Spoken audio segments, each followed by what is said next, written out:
So how did I end up in Lexington?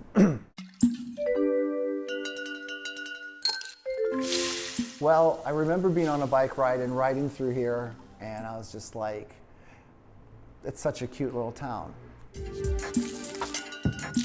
The building used to be a train depot, and the place was quiet and dark, and I was just like, So I just kind of went up to the porch and just put my face up into the window, and I was just like, oh, that's really beautiful.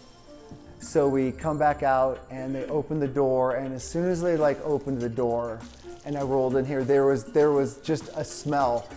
It smelled of old wood. I was just like, this is the place. This is the place. I was born and raised in Bloomington Normal, so I've lived in Central Illinois my whole life. A lot of hanging out in the kitchen, watching mom, dad also kind of being a single father, both single parents. My brother and I were always really, really close. Steve was 2 years older than I was, and so I was kind of the pain in the butt, tag along. School never really was my cup of tea. I wanted to have too much fun. My brother played guitar and then was in a reggae African band here in Bloomington that he kind of got together with some buddies. And then I was like, well, I want to do that, so I learned how to play bass guitar, and both Steve and I are people who like working with our hands, and my brother and I, we painted. Painting wasn't necessarily something I really wanted to do, but no matter what I do, I really want to do it well. I know I had always had an entrepreneurial spirit that, I got from my mom. And I knew I always wanted to do like a cafe or food or something like that, in a way. So 2008, I was like, I had enough money in the bank, and then I taught myself kind of how to cook in a way. A guy who worked for me when I was painting,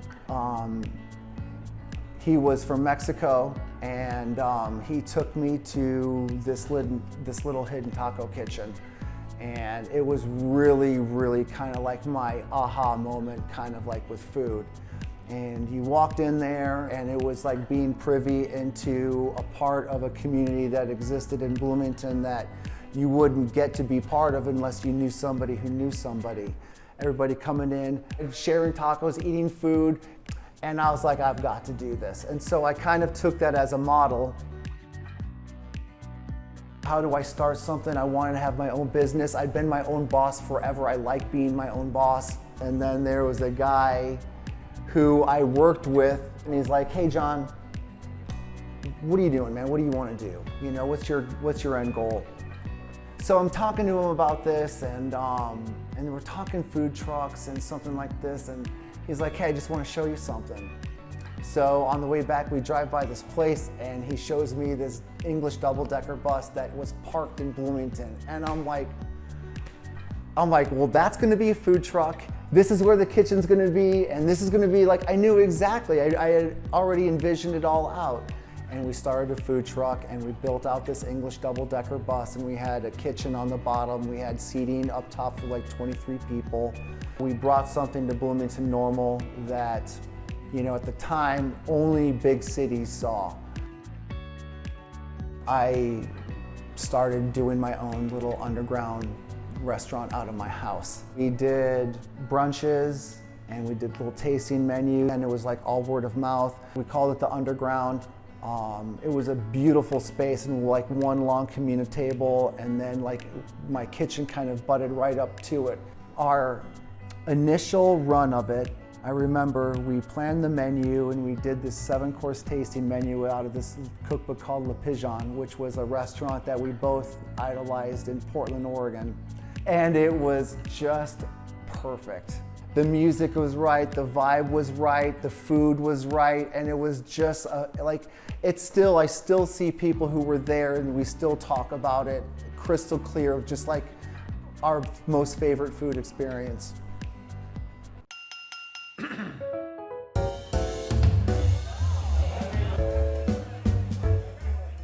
In a way, this is a scaled up version of the Underground. You can see that in the way we've kind of set up the dining room. It feels a little bit like somebody's living room. Tables are close together. It's not a large space.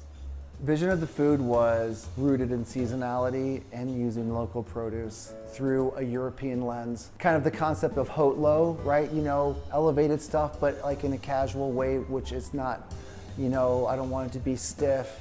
I wanted great service and genuine hospitality and excellent food. Jon is incredibly friendly, but he is demanding. He's got a high standard that he wants to see, and he wants every guest to see. We'll have chicken and seafood, and then our starters are where we really kind of get to be a little bit more adventurous. We always do like a handmade pasta too. I love doing pasta. Things that I can get locally as much as I can outside of obviously the seafood.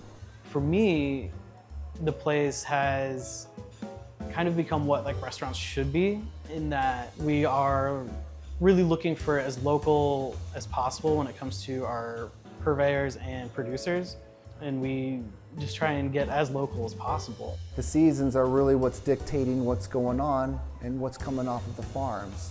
So we have our herbs in the garden in the back, you know, so like we're doing a corn tortelloni, which is so ridiculously good.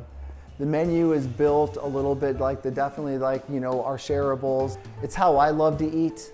We want you to try all of this different stuff because there's so much deliciousness on the menu, and especially if you have like a group of people, like to me, that's just a fun way to eat. People have been like, why am I gonna get oysters out in the middle of nowhere? And I'm like, well, because it's probably about 3 days out of the water only, which is almost as good as they're as good as you're getting on the coast. I'm working with purveyors that all of your top big city restaurants are working with. I don't know, you win people over with flavor, right? The challenge is getting people out here. When I saw Jon was opening the restaurant out here, it seemed a little crazy because I had never really thought about the town before. I'd never really come out this way. So the first time I came out here, you know, we drove down Route 66, and it was just such a joy just getting here and finding the restaurant. The town itself is very, very kind of scenic, you know. It feels like a small town in Illinois. And the building itself being a train station from the 1800s is really kind of crazy. Where else are you gonna find that? If we were in Bloomington, we would be packed all the time. So it's just getting people to, you know, visibility, getting people to come out here. There's still like a ton of people who don't know who we are.